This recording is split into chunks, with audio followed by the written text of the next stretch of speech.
try to remember a special place or a special activity that made you feel at ease, that gave you a pleasant feeling and a good atmosphere.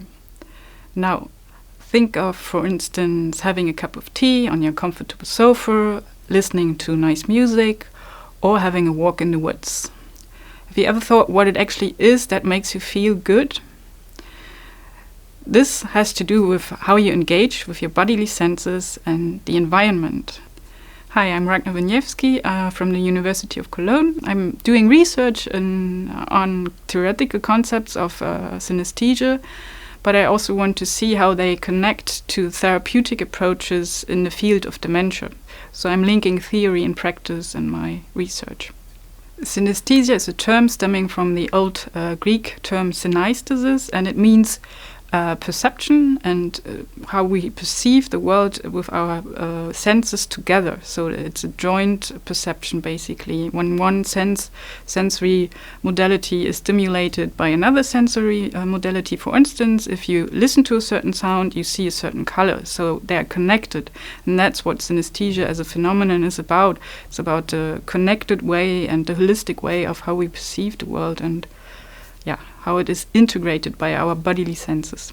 A very good example of synesthesia is the Proust effect, which is when the author himself dips a madeleine into a tea, and then by the smell and taste, he remembers his childhood place. So that's a good example of bodily memory. On the one hand, I look at theoretical concepts and I discuss them in a varied way. So there's different definitions of the phenomenon of synesthesia, multisensory perception, but I also want to address concrete examples in therapy in order to contribute to our well-being and our bodily knowledge and how that helps to improve the well-being in dementia, for instance. So I look into special therapy forms that operate with multisensory stimuli and multisensory environments. For instance, rooms where you can put up a certain aroma or you can put up music, and by stimulating via different sensory modalities, you achieve a state of relaxation, a state of well-being. Looking into synesthesia and how this is applied in therapy approaches for people with dementia can contribute to their well-being, because it looks at how they feel at ease, what they need to feel at ease and to feel relaxed. Typically, the symptoms in dementia come with over-agitation, aggressiveness, or even depression.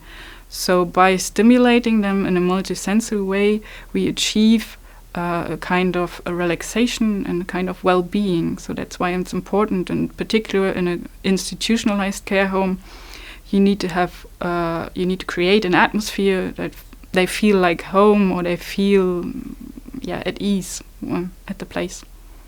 So as a philosopher, it's not very common to go into the field and do interviews, but I like to do that because I want to bridge this gap of theory and practice, because I think they mutually can strengthen each other, and that only can help us to progress either in the theoretical side in philosophy, but also in the therapeutic approaches for dementia patients.